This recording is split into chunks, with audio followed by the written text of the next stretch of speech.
And welcome everyone. I'm Reddit. Joining me as Halbert. We are casting Mouse Sports versus Team Empire, the Summit qualifiers. Halbert, how are you doing? I'm in a very good mood, actually. Nothing like some good Dota to kick off a weekend. Well, I guess we're a little bit late to the weekend already, but all the same, this is when the weekend starts for me, man. Definitely. Especially if you have a long wait to, cast and we're all busy chatting in the lobby and having fun. I'm really excited to cast this game, of course. Big ups to Beyond the Summit for giving us this opportunity. It's epic. And yeah, game is, the draft's underway right now. Mousesport's taking out the Warlock, followed up by the Ricky of Team Empire. I mean, two common bans that we do see. Boboka, for example, of IG, completely basically brought Ricky back in to be a first ban or first pick material. Yeah, I think the Ricky kind of had just a little bit of prowess a little while ago, but he's definitely come back into his own.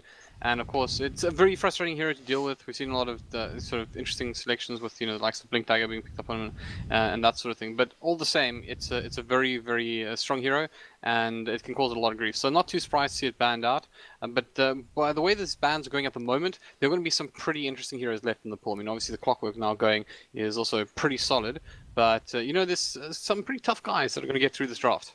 Yeah, I mean, something that a lot of the casters have actually brought up over the past, let's say, month is this meta, this patch, this entire Dota environment, so to speak, is the most balanced that it's ever been, because at this point you are literally banning your opponents. You aren't banning OP heroes. You aren't banning set structured heroes. There are a few, for example, Ricky is there, but you don't always have to ban him. You'd rather ban your opponent directly. Warlock has risen to fame or to shine over the past couple of months as well, but it's also one of those heroes that you ban according to the enemy team. Do they play him a lot? You don't necessarily ban according to a specific set of hero pool anymore. Oh yeah, for sure. But one man that we do see a fair amount of at the moment, or potentially at least in the banning phase, is of course that Treant Protector. And it has gone through, it has been picked up. It's a very challenging sport to deal with, and I'm interested to see how players as such of the caliber of the players in Mouse Sports can handle this guy. It's going to be interesting to see how Team Empire respond, though. Once again, there's still a lot of big names left in the pool, and I think the ones that really stand out in mind for me is the likes of the Crystal Maiden and Sport that has seen a lot of love lately. Yeah. And would be a fairly decent way to start out your roster. I guess they actually go for the Jakiro, so they're going to disagree with me, but fair enough. Also, I mean, who doesn't like a good dragon, right? I mean, definitely, we'll most likely be seeing some kind of push lineup up here for Empire, but Jakiro can, I mean, early on, especially with that, liquid fire, he's an extremely difficult hero to deal with if you're an offlaner, because he will out-harass you. Seen like a lot of pub stars go for an early Orb of Venom as well, just why not?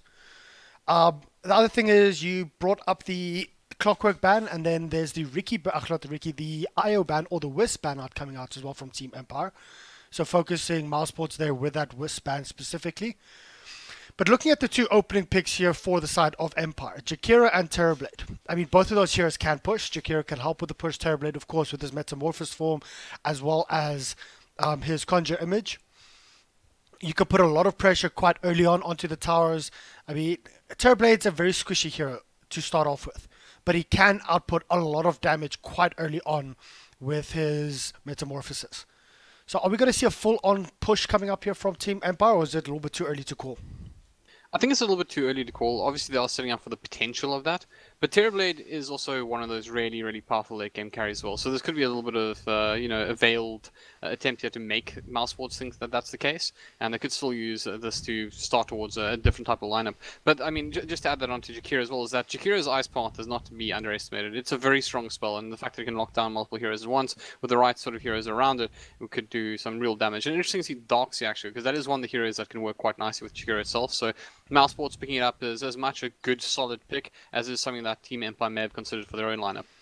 Yeah, definitely. Treant Protector, Darksea, sort of a beginning of a wombo combo over there. With the Treant Protector, Overgrowth, Darksea, Vac, Wall. It can set up a lot of teamfight potential. So at this point, teamfight versus, you could say split push or push coming up from Team Empire. Mousesports banning out the Nature's Prophet, trying to stop the split push potential that can actually come from this. And Empire actually go for a good controlling hero. They ban out the Tinker. Yeah, so obviously a solid ban as well. If you are looking for that particular, it's definitely one of the heroes that can give you a really hard time about it.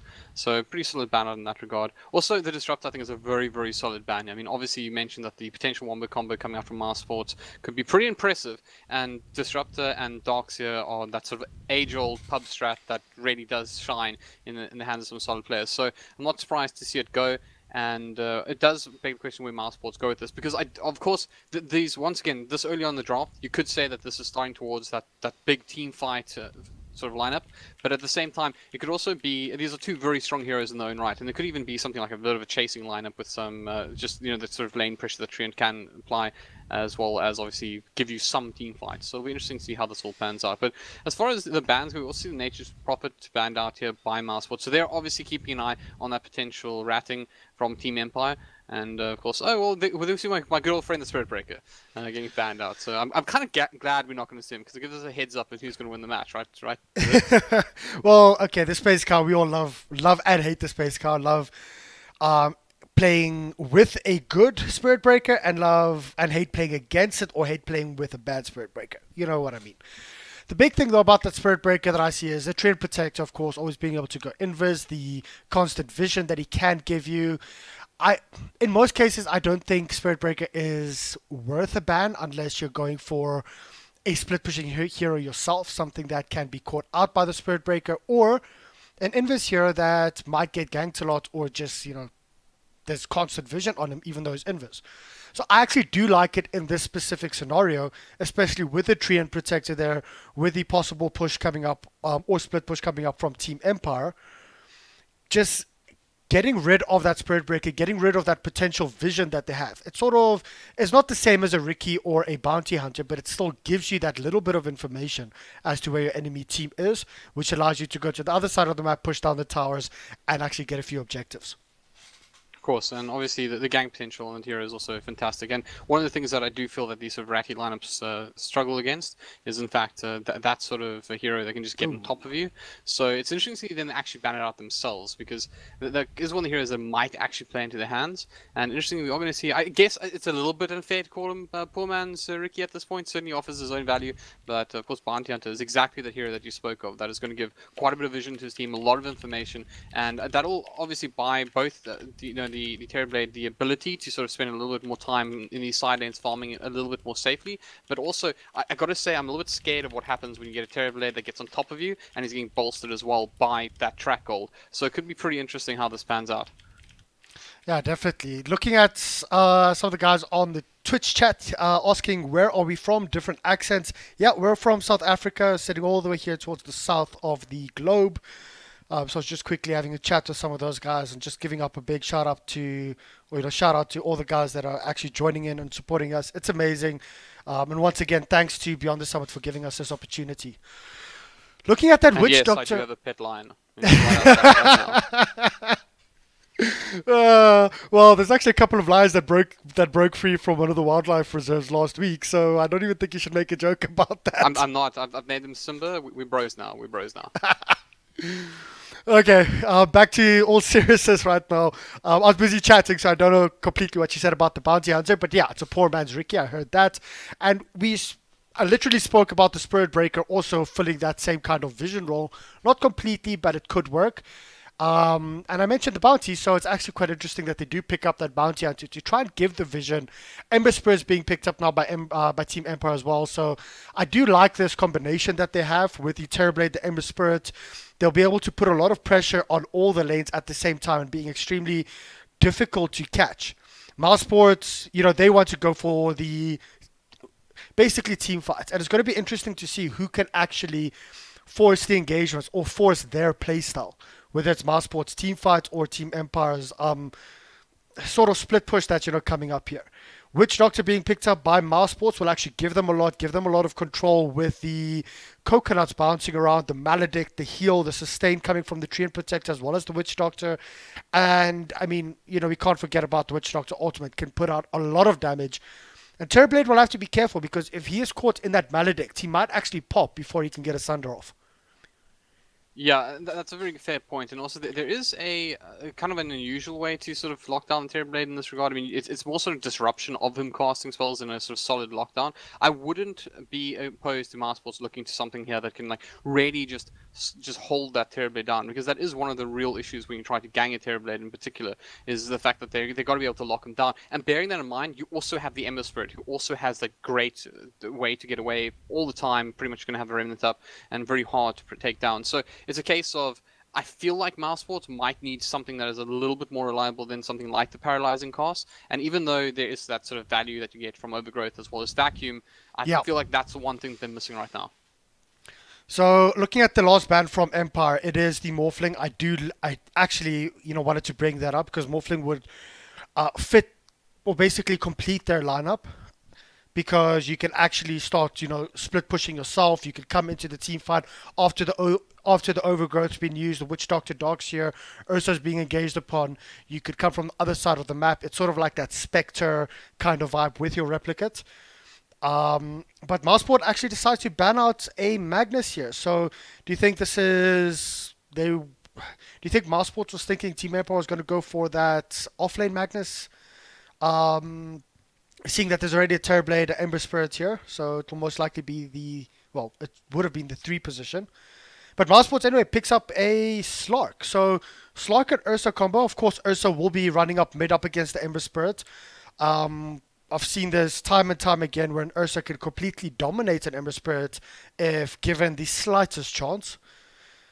With a safe lane Slark being protected up by Witch Doctor as well as a Treant Protector, mid lane being protected up by a Treant Protector. The laning stages here for Mousesports are extremely, extremely strong. Yeah, it's definitely going to be a case of Mousesports needing to sort of get on top of Team Empire. Obviously, we spoke a little bit about the Bounty Hunter and the Track Gold effect, but it's also a bit of a case that you want to sort of run over them, because once again, Terrorblade and Ember Spirit are the big problems. And although both Ursa and Slark are very, very solid late game heroes, they're also both melee heroes that are going to struggle a little bit to actually get on top of the Terrorblade. Now, bearing in mind, Darkseer can help them out a little bit there with a Surge, and we'd expect them to have the likes of Blink Daggers and Shadow Blades up. So they obviously have their own way of dealing with that, but you actually need to get those items before you can get your opponents get their core items up. Or, we have this axe pick up here, and it can just cause a lot of havoc, just run around the map, causing a lot of issues. And of course, it's almost like a signal for the Terrorblade to go into that Metamorphosis form and just start laying down some punishment on potentially either of these cores. And if he gets ahead, he's going to kill them in the space of a call. And if he can do that, then it's pretty much an objective taken pretty safely in the end. Well, I've also seen this before. Terrorblade sitting on 0 HP, gets this good Sunder off, and that's just a call for the Axe to dunk. Now, I actually would have liked this lineup, Jakiro and the Axe, as a dual lane off lane, if Mousesports didn't have 2 sustainable heroes. The Treant Protector and the Witch Doctor that could constantly heal up the Slark. And Slark, with all of that heal, won't be very easy to kill. So I don't think that they will go down that route, but it's going to be interesting to see how they actually lane this up. Is the Axe going to head over into the jungle early on?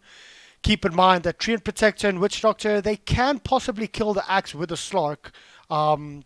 Jumping on him, the bash from the Treant Protector, stuns from the Witch Doctor. So Axe has to play very cautious here.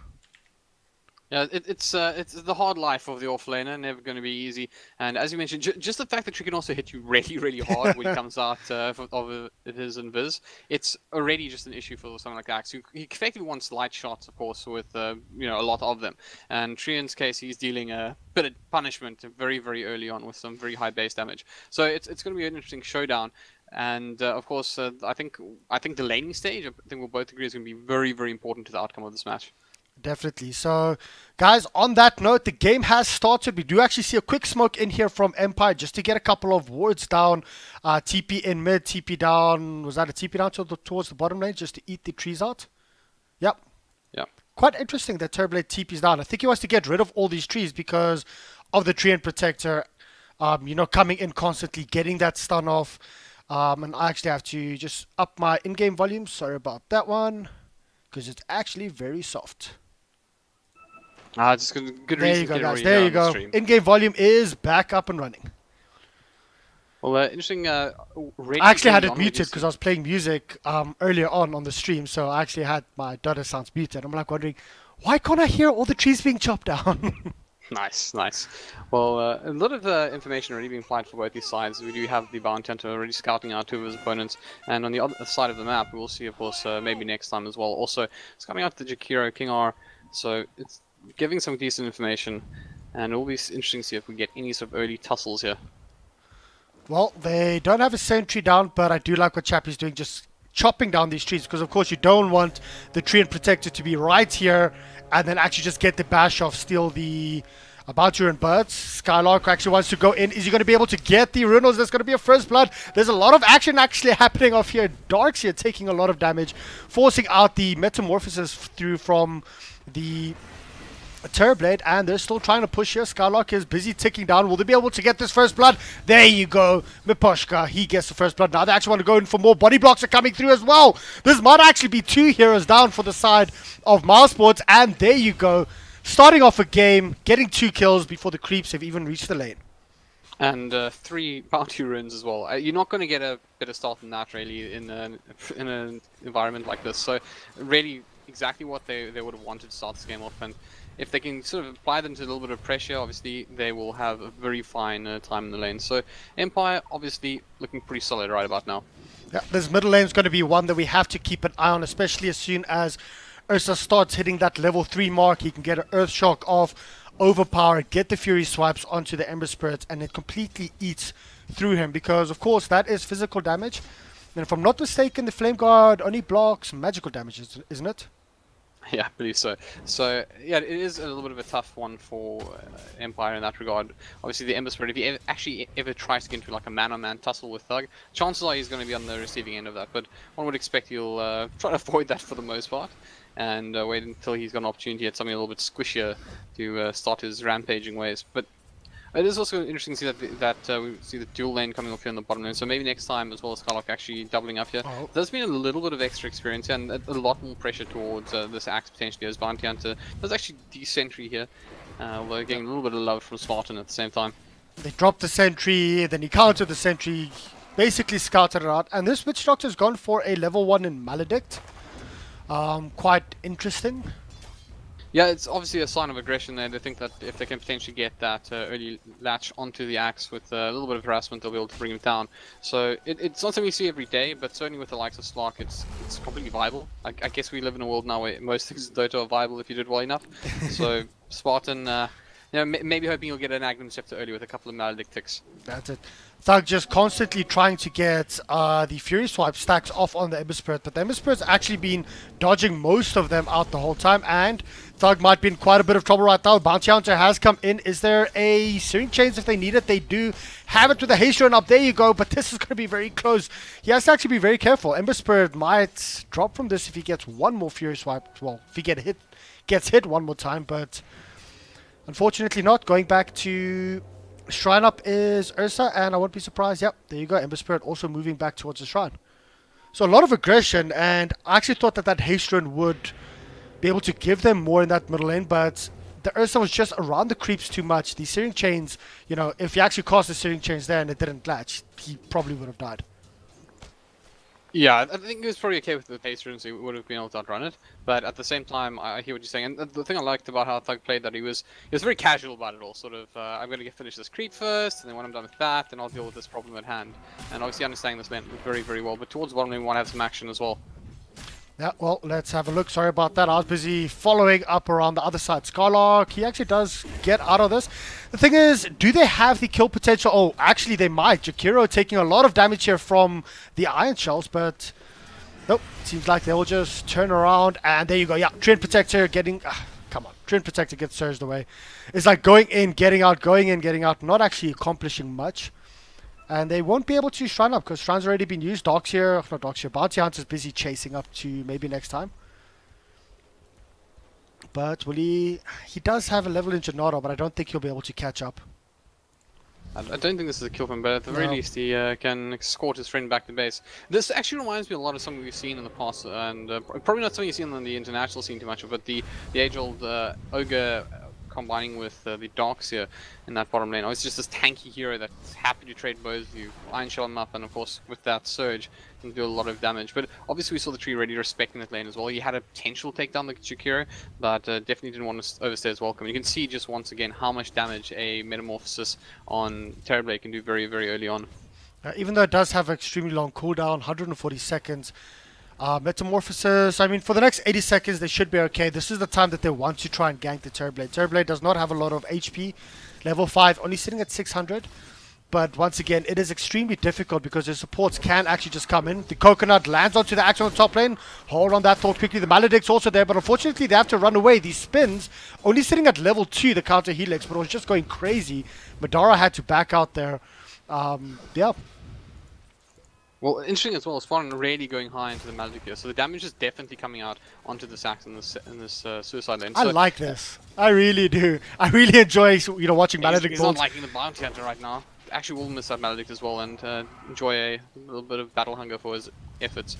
But in the end, that's going to be all that is. I think if they're going to commit to something like this, they really do want to find quite a bit of action on this top lane.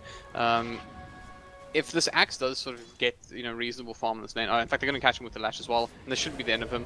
One more hit required. There you go, getting it actually. I was like busy looking around towards Spartan on the top lane at the base because he was actually very close to dying when the Axe did throw his Berserker's Call. Spirit is in a world of trouble here and is just deleted from this game, and courtesy of a couple of big right hands from the good old Tree and Protector maybe next time. Yeah, I actually have to start focusing because there's a lot of aggression, a lot of action going off all around the place. But let's have a look here. There's the call onto the Slug. There's no level 6 up on the Axe. He's trying to get a couple of lucky spins off. Unfortunately, won't be able to get anything. The Pounce is there to keep the Slug alive. And bottom lane, well, seems like they are okay though. Tree and Protector busy walking around the trees, scouting out King R. He wants to go in for this. Will they actually? Yeah, there you go. Gets the stun onto Jakiro. Jakiro's in a lot of trouble. There's 2 heroes with Iron Shell. And he just blows up instantly as well.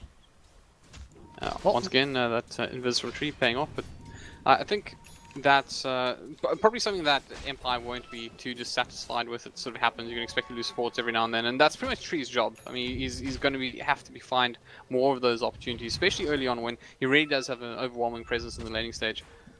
Yeah, well, it seems like Master's got this bottom lane under control, busy pushing it out.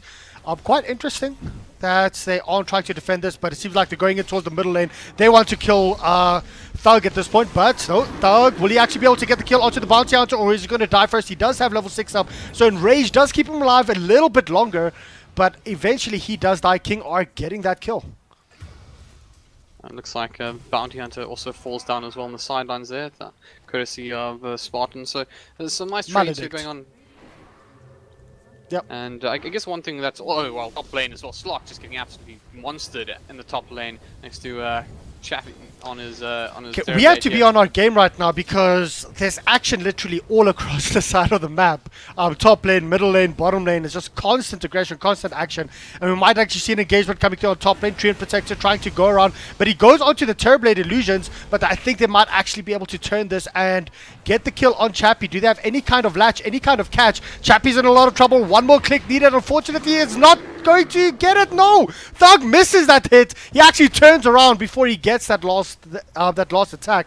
They do lose the Jakiro towards the, I think it was a little bit in the jungle towards the top side, but not getting that kill on Chappie was lane, so he got caught out. And I think once again it's one of those circumstances where if you find yourself in that sort of position and just lose your support, no one's complaining, right? Obviously Jakiro dying twice in a pretty sort of close period of time doesn't mean he needs to just try to get a little bit more XP somewhere on the map. But once again, this is something that Empire won't be too dissatisfied with, all things considered. Yep, let's have a look towards the Axe. Look at his item progression, what's flying in on the courier. So just going to be infused raindrops. Not the best start for him, sitting only on 33 and 4. But, oh wait, there's the call onto the Darkseer. Darkseer, there's going to be no lucky spins for him, so I think he should actually be able to get out of this. But Ghost Stick still wants to continue on to right click and do as much damage as possible here. And for some reason, Darkseer is moving into the side. Yeah, there you go. Trapping up the Axe, and now the Axe is going to turn around. He does manage to actually get a couple of lucky spins. Gets the kill in the end. But it will be counted up maybe next time getting Ghost Stick back. Is that worth it, Axe for the Darkseer? I mean, they're both effectively opposing numbers, so in some ways, yes. Obviously, it does give it a little bit of boost to the sport. You'll share some of the experience and gold from that.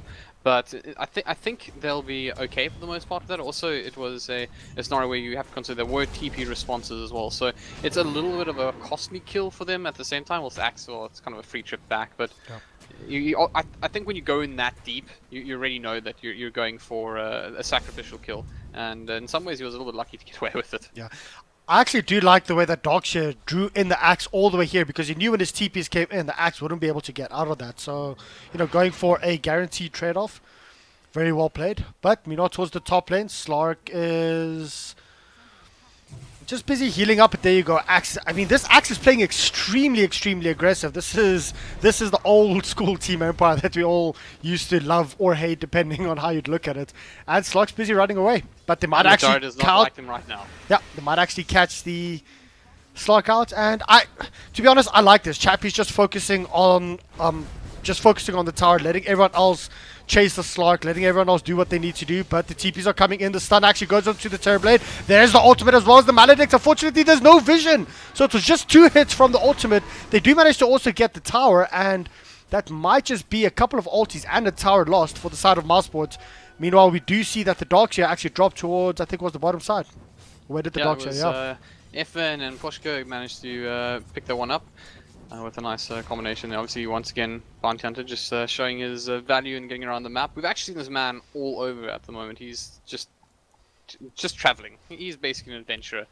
And we'll also get a bounty runes for his troubles. I was hoping this game would have a lot of action, but I was, for us as newcasters, jumping in, it would be amazing. But it should have a lot of action where I'm focusing. At this point, there's so much action all over the place. I don't know where to focus. A real test of my skills, and I don't think I'm doing very good at this point.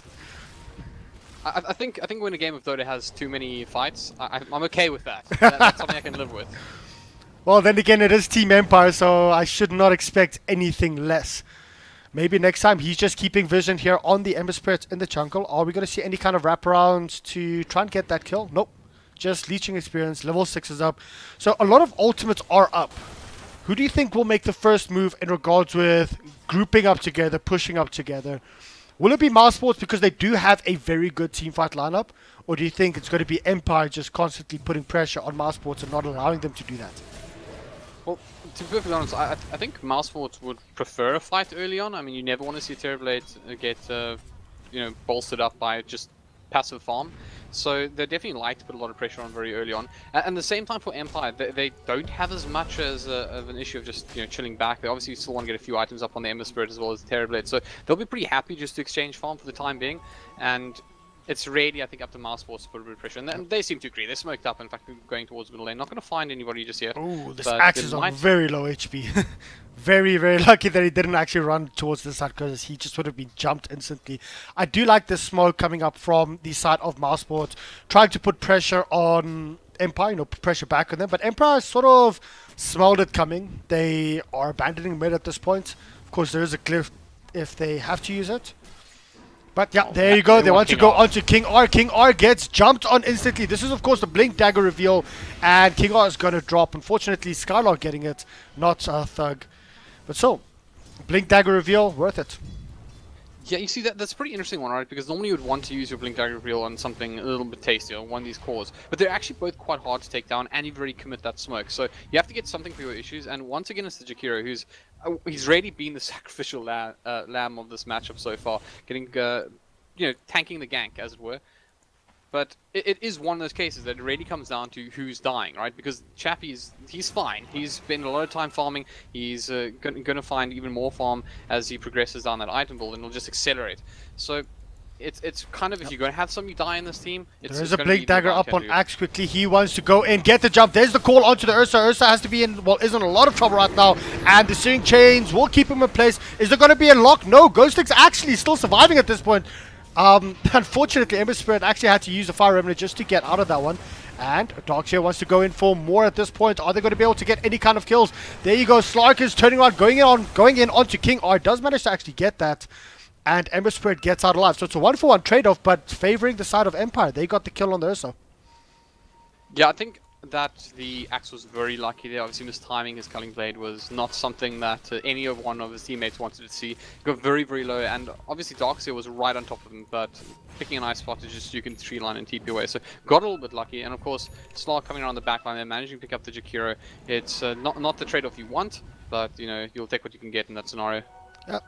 Currently, it's 14 minutes into the game. Looking at the net worth, 6,000. Basically, the top two sitting around the 6,200, 6,100 mark. It is, of course, the Terrorblade as well as the Ember Spirit. So both heroes in favor of Team Empire, but very close behind that is the Slark with roughly around the same. I think it's slightly favoring the side of Empire with around 2,000 net worth advantage. And this is good to see. Mouse knows, okay, listen, they actually just put a little bit more pressure down. They get the Aegis, they get the Rush. They want to team fight. They have a team fight lineup. They can actually do this. And with that Aegis, we might just see the first 5-man push coming out. Or the 5-man group up, if I could put it that way. Yeah, definitely time to do so as well. They have pretty much all the LTs online. Obviously, Darkseer. Oh, there you go. Stun onto the Jakiro as well as the Maledict. And the ultimate coming through. King R will actually drop from this unless he manages to get back from the base. But Ghost Stick blinks in. Does manage to get the call off. Unfortunately, Urza's in a lot of trouble. That is the Aegis down. Are we going to see any kind of follow-up? They do want to go in for more. Treant Protector is actually scouted out at this point. And I think he is... Yeah, there's the dunk. He's the next person to drop. Keep in mind, Jakiro did not die from that Maledict. Yeah, King R actually played exceptionally well there under the circumstances. The actual angle of his Magpie as well was pretty important there because it blocked off any opportunity for anybody to come and support the Ursa and potentially turn that around. So he was basically stuck between a tower, his foes, and Magpie. So there was just no way in for anybody. And you know, fortunately with Blink Dagger he's able to get away with just the expense of the Aegis, but you're losing your Aegis and your tree, and you've got nothing for the deal. And you've actually expended a lot. Obviously, once again, that Witch Doctor ulti, it's not the biggest cooldown in the game, but it's something that you really do want to push. So it's a little bit of a window here for the side of Empire to operate. And as they are already ahead, that's not the kind of mistake the Mouse Force can afford to make too many times. Yep, definitely. I did like the way that the Axe blinked in, called, and then pulled the Ursa away from his team onto the tower range so that they can blow him up. Not a lot of people still actually do that, but there's the dust onto the Bounty Hunter. Bounty Hunter is in a lot of trouble. There's the leap as well, and this is the death of him. Slow and painful. Not about slow, but okay, painful. Just painful then. Just keep an eye on the Terrorblade. It does have the ultimate orb queued up as well, so he's heading towards likely that Manta style as well. And once he picks it up, he's going to be a real fiend on this battlefield. I mean, I know that we sound a little bit like a stuck record when we just keep mentioning the power of Metamorphosis, but in this case particularly as well, it's really hard for a lot of the players of Mouse Force to deal with when the Manta is up. Just getting into that melee range to strike, you're going to take a lot of damage, and you can pick his target for the most part. So you effectively leave yourself in a situation where you have to engage on the Terrorblade, but there's still the likes of the Ember Spirit as well that are causing, you know, just as much grief. And speaking about him, he's also picked up that Veil already. He's also got the Boots to Travel, so he's going to be able to move around the map quite efficiently. And, you know, if you try to get that kill onto one of those cores, the other one's basically just use that opportunity to get some farm. And if you're not committing and consistently getting those kills. Top lane, Axe is jumping on to Thug right now. Ursa's in. Well, Ursa's actually turning around. That's the thing. Ursa just gets so many Fury Swipe stacks up. And even though they jumped him, they did actually manage to get the kill onto the Axe. Ursa will get out of that one alive. Maybe next time towards the bottom lane now is in a lot of trouble. He is tracked up. They do actually scout him out, and he is going to tick down now. There you go. Witch Doctor trying to go in onto the Ember Spirit, but the Ember Spirit actually does have a full Flame Guard up, and now Bounty Hunter. Oh, they don't manage to get the Searing Chains. Yeah, that would have been pretty catastrophic. I mean, dropping 3 heroes down, obviously the exchange was easily your offlane for offlane, which is okay, but then, you know, when you get to that position where you potentially drop 3, it's obviously very, very one-way traffic. But once again, Mouseport just seemed to be falling a little bit further behind again. Yeah, Empire does, of course, have the map advantage. They do have the middle tier 1 tower down, top tier 1 tower down, so they can take control over the enemy jungle as well. As you can see, there are wards up here already for the side of Mouseport. For the side of Team Empire, just covering the jungle angle. They will actually see Slark coming through here, but I think this should be dewarded because Slark will know, listen, dude, I don't have my Shadow Dance, I don't have my passive. Yeah, it's one of the great things in Dota, right? Just scout out your opponent's wards. Can be useful to bait a Slark though, so I have to be a little bit careful. But at the same time, once again, they do have one of these heroes now that is able to just roam the map, get information. Obviously, he's far more high value than something like a bounty hunter is, so you don't want to have him find himself in between, well, the teammate and home. So he's got to look for something that's a little bit easier. And at the moment, he's actually got quite a few of his opponents around him. We'll be very careful, but it does look like they're going to try to ensnare them. Well, there's the ice path coming through onto the Ursa. Ursa's actually turning around, going in onto the bounty hunter. Bounty hunter drops instantly, and the side of mouseballs decide to back off. Of course, Darkshire is tracked up, but they might want to go in for more. Here we go. Slark actually does get the pounce onto the Jakiro. He'll actually have his dog back, but he has to be careful. He has to go into a Shadowdawn, still chasing up King R. King R's still alive, but I don't think it will be for too much longer. Yep. They do manage to back out. Ghostic wants to come in. He does have his blink. He has his blade maul up as well. And will they actually be able to get a kill? They do manage to jump onto the poor little Darkshire, and the Darkshire just blows up. So it's a 1-for-2 trade-off. Once again, favoring the side of Empire. Empire really enjoying this early aggression. They bait the heroes in, even if they lose one, like they lost with King R. And King R is just so tanky at this point. They just turn around. They have heroes that can blink. They have heroes that can actually jump you. And they're capitalizing on it. I think the big story of this game is just King R dying for his team. The man deserves a service medal or something, because he keeps tanking these gangs, and once again, you probably prefer to be the bounty hunter, but all the same, he's tanking these gangs and giving his team an opportunity to catch the opponents off guard. And when you're making those changes, those exchanges wanting for an offlaner for support, it's basic Dota 101. That is a trade you want, and a trade you'll take all the time. Yeah, but let's quickly have a look at the item progression right now. Axe is going to be building up towards his BKB. He does have a blade maul and a blink up, so has the initiation, has the sustain, or the damage over time sustain, so to speak, with the blade maul, the extra armor that it gives you. And they've actually they're going in for a smoke right now, so let's just keep an eye on this before we go through everyone else's items. Busy wrapping around. Bounty Hunter is trying to keep vision on them as much as possible, and there you go. The blink is there onto the Slark. Slark's taking a lot of damage right now. The dunk manages to get the kill. So Team Empire getting another one up on mousesports, and now they have to run away. Spartan's in a lot of trouble. He does manage to get a good maledict off, but unfortunately it's not going to be enough, not managing to get the paralyzing cask. That is 2 heroes down for the side of mousesports. Empire, they're just going to push up towards the tier 2 top and most likely move in towards Rush, or at least try and gain control over the entire enemy jungle. I just would like to take an opportunity to appreciate the little things in life. Axe's blink there was something a little bit special about it, right? And it's the difference between something sort of high and low. Oh wait, on that note, quickly, bottom lane though, they do manage to jump the Darkshire. Darkshire gets blown up once again. Thugs on a killing spree. They get the kill onto the Treant Protector. And oh, they want to turn around, go for more. Here you go. Ursa is there. This is the thing about the Ursa, is the Ursa is just doing so much damage, but he just can't seem to kill anyone off at this point. He has to back out. He will have his Blink Dagger up. Another big item, though, is the Skull Basher on the Ursa. Turning around these... Oh, there you go. Counter Helixes actually do manage to get the pick off, but Madara comes in, gets a counter pick. Yeah, one's going to effective trading. Actually, a very good passage of play from Max. I was going to say, towards the Ancients there, it's a very simple thing, but something a lot of players wouldn't do, is that he actually blinks between the Ancients and the actual hero as well. The obvious effect of that is that he's getting the extra damage from the extra counter helix opportunities. But it's one of those small things that do make a difference, where, you know, a lot of players would actually just blink to almost intercept the path of the opponent. So little things like that win you games. And well, keep on that though quickly. Darkshire being completely blown up again. Here, the amount of damage this Terrorblade is doing at this point with Metamorphosis just actually popped. It's just so much. King R once again dying for his country, so to speak, but Madara has to be very careful right now. He's taking a lot of damage coming through, but they're turning around, just focusing on the mid-tier 2 tower, taking the objectives, and I do like this from Empire. They're focusing on what they need to do. If any enemy heroes comes within their space, so to speak, they focus them, and if they try and run away, try and draw them away, because that's what Mousesports has to do. They have to try and split up the fight, allow the Slark to, you know, gain his essence stacks, allow the Slark to hit and run the whole time, and Empire's not allowing that. They are standing together, they have like this imaginary circle around them, and if any enemies enter, they die. If any enemies try and draw them away, they leave them. I really enjoy watching Dota like that. Well, I think the biggest problem as well for mouz sports at the moment is that this Terrorblade is effectively coming online. He's very close to getting his full Scotty up, and once he reaches that point, he's just this tanky wall of damage, and they don't really have any great answers to it. The likes of the Ursa, obviously, if he gets on top of the right one, can really hurt him, but as you mentioned, they're kiting him very effectively at the moment.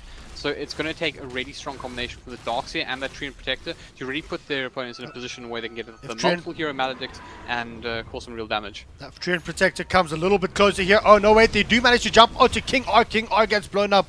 Ursa, he wants to turn around. They do scout out the rest of the heroes. I hear a Witch Doctor ultimate coming in from behind. Unfortunately, they they did manage to get the kill on Ghostic. Sorry, I'm actually not focusing on a lot of these fights because they're happening all over the place. Let me try and zoom out. They do scout out the Ember Spirit. Ember Spirit, he is busy running away, and yeah, he will have to TP out instantly. So 2 heroes down. I have to try and focus on where the fights are happening because I was still busy looking towards the bottom side. Meanwhile, hey, there was a full Witch Doctor duration ultimate managing to get that pick off. And also a lot of damage done by the Ember Spirit there as well. Obviously not enough to capitalize on, but I think he got a lucky proc on his Maelstrom, and they kind of lined up for it. Not in a position to really capitalize, but it's a nice little bit of work by mouz sports, just getting them a little bit closer to getting back to a situation where they can put some real pressure onto the side of Empire. But once again, the real issue is once again this Terrorblade, who's just starting to look very menacing. He's got a significant lead as far as net worth goes over the Slark and particularly the Ursa.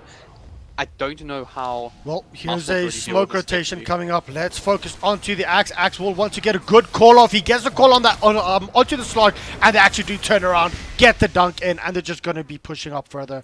Very good pick off there.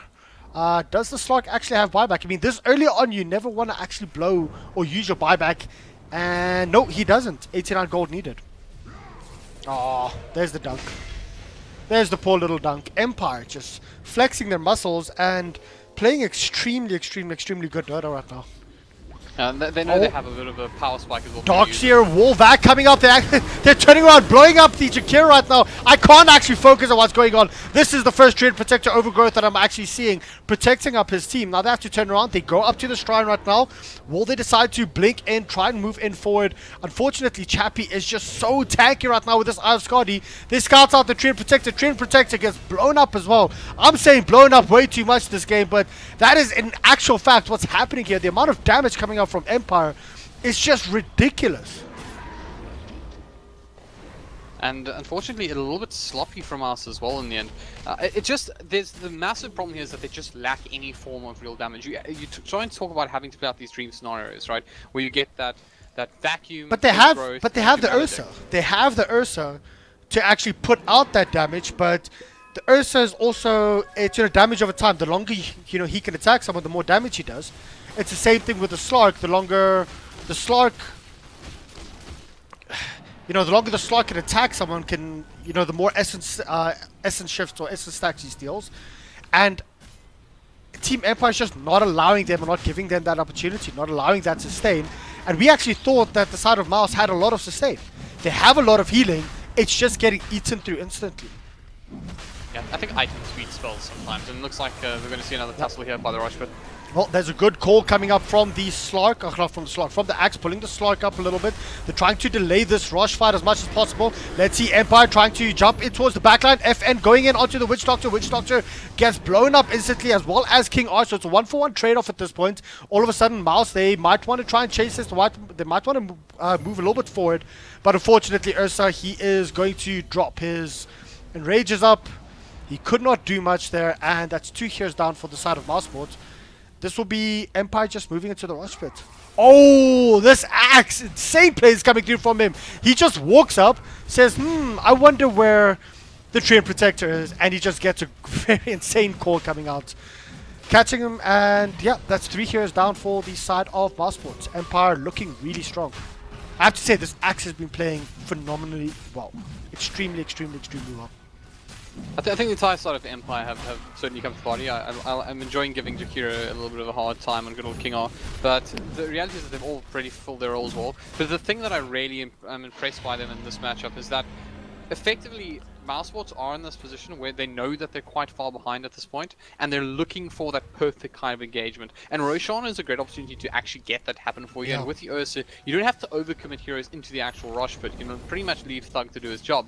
The problem is, though, that what Empire are doing is they're not giving them an opportunity for that dream wombo combo. Once again, effectively Mouse have reached that point where, short of that overgrowth into vacuum, into a multi-hero maledict, they just don't have the damage output to actually efficiently deal with Empire. And once again, this Terrorblade isn't weak at this point. He's tanky. He's got Talisman of Evasion up now as well, so he's certainly not. It's certainly not doing Mousesports any favors. And unless they get that really great initiation off onto their fight, they're probably not going to win it. And what Empire are doing is they're fighting intentionally in a sort of a messy manner. They're coming from different angles. They're targeting different heroes on the back lines, and this is basically just stopping Mouse from getting that dream scenario playing out for them. Yeah, well, now they want to turn around, go into the Slug. Mouse, well, the Slug might be in a lot of trouble. He actually, oh, there you go. There's the Ursa blinking in right now, getting the Furious Swipes off. They do manage to get the one pick on the Axe, and this is exactly what Mouse needed. They're trying to still go for the next hero down, and Sparta just standing on the top, getting his full duration ultimate off. There's the stun once again onto the Ember Spirit. Are they going to be able to pick off anyone towards the back line? It is going to be, unfortunately, Miposhka dropping there. This is the perfect counter engage, or the perfect opportunity for Mousesports to actually get back into this game. Getting down 2 heroes, and King R just laying down ice to help out his teammate. I think they should actually be able to get out of this one alive, though. Nope. Well, okay, never mind. Empire just decides to turn around. FN managing to get the kill up onto Skylock once again, but nope, the turning around onto the Ember Spirit. The stun does come through onto 3 heroes. Still not enough. Extremely scrappy coming through, but I do favor it towards Mousesports. 1,500. Yeah, it's 1,500 gold swing after that fight. Yeah. So I realized another way that Mousesports can do this. Well, you fight them.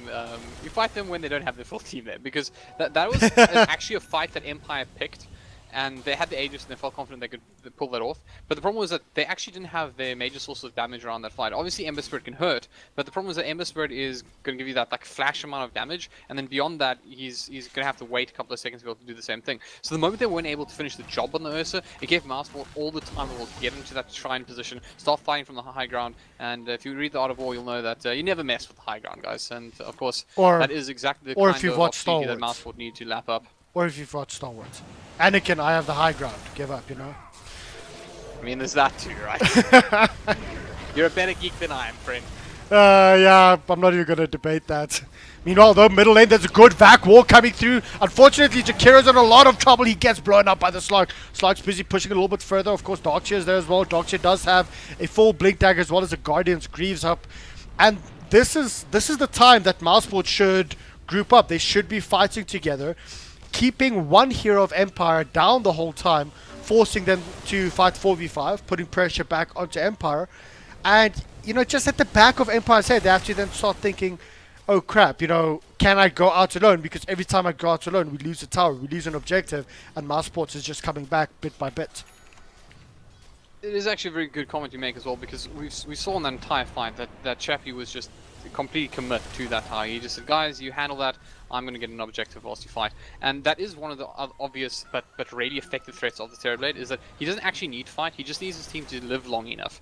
And he can put enough damage onto these towers and get to that dream scenario where Empire are effectively getting objectives on the sideline and forcing their opponents back before they can actually get their objectives of their own. And obviously, in this case, is often going to be looking for those hero kills, but you don't want a situation where you lose a tier 3 because Terrorblade decided that right-clicking towards your fountain was a better idea than joining a fight.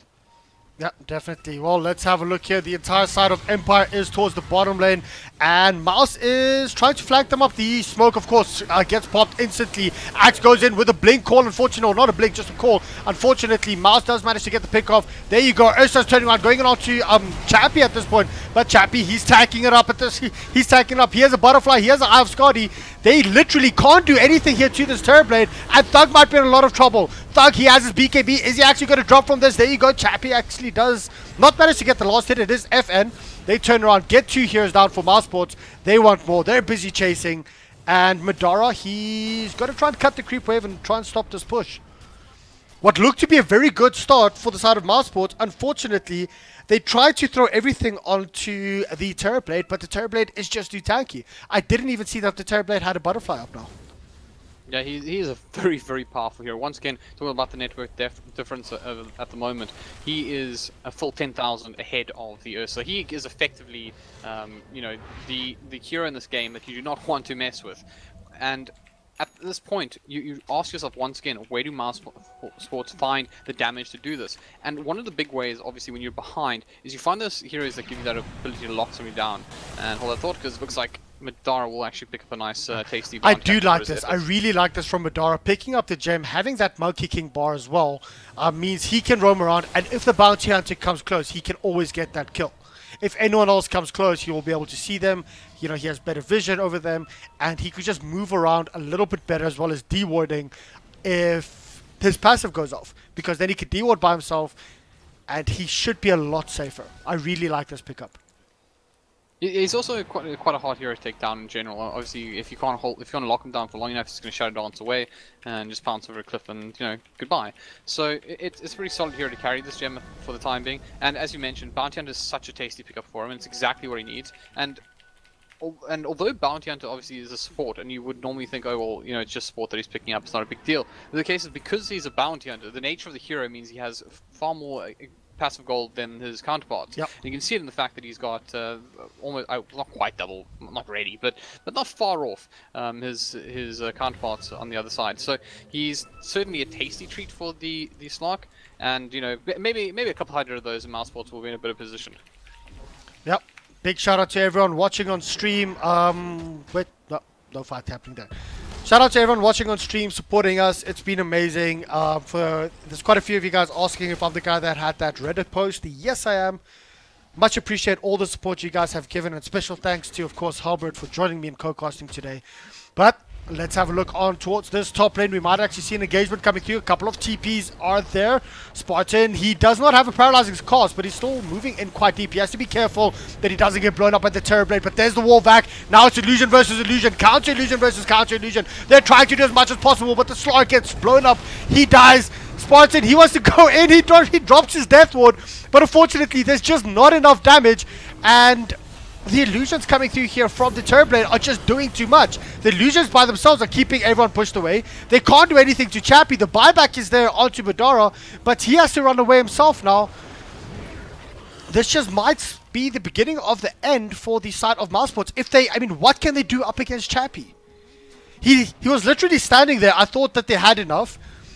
He started eating the Witch Doctor ultimate. He attacked the Witch Doctor twice, nearly killing the Witch Doctor. They completely blew up the Slark. To be honest, I don't think they have an answer to the Terrorblade at this point. And Terrorblade, slowly but surely, building up towards a Bloodthorn. What are they going to do? They're literally going to pop the Bloodthorn onto the Ursa, onto the Dogs here. 2 attacks, and the respective hero will die. See, that's one of the problems, that we spoke about this during the drop all the way back, is that they don't have anything to shut him down at this point, and that's how you deal with a scenario. You find him by himself, you shut him down for the time it takes for you to actually kill the hero without him being able to move. But where is that coming from right now? There's nothing that can really reliably do that, and they don't have answer. And when he becomes that wall of death, Mousesports just cannot engage onto him efficiently. And even if they throw everything at it, they literally have to throw everything in they have at him and pray he doesn't get off the Sunder, because if he does, well, wall of death round 2. Yeah, I haven't even seen the need for a Sunder at this point. But Terrorblade, in my opinion, does counter a 4 melee draft quite significantly. We brought that up a little bit earlier on, just explaining the power of a Terrorblade. Slark is building up towards an Abyssal Blade. The Ursa does have a... Nope, no Abyssal Blade. Just a Skull Bash as well as a BKB. Should the Slark be going more for survivability at this point? Because he's going full Glass Cannon. Well, I don't think he is actually one of the heroes that can, to some degree, deal with Terrorblade. And this sounds weird, but if you get Terrorblade low enough when you're in Shadowblade, right? Well, he can't sunder you. So there's that, right? So I kind of feel like he needs to be picking off the backline, and the backline is pretty tanky. And oh, the engagement is there. Chappie going toe-to-toe with Ursa. Ursa just says, I really don't care. Chappie decides to turn around. Maybe next time 3 hits needed, and he drops down. The amount of damage that Chappie is doing at this point is just astronomical. Look how quickly everyone gets blown up. I was really hoping for an ultra kill or a rampage coming through, because he really deserves it. But it's GG, well played. I even saw the crash and burn emote coming through there. Chappie just dominating the entire team. Look at the kills he is currently sitting on. Where is he? Only 9-0, but 9-0-10. We'll have a look at the net worth. I mean, Team Empire just completely dominating the side of Mousport, but it literally just came down to, in my opinion, one hero. And that was Chappie. They just could not do anything. He was just too farmed. I really think that for me, where things just never really recovered for Mousesports was at the very beginning of the game.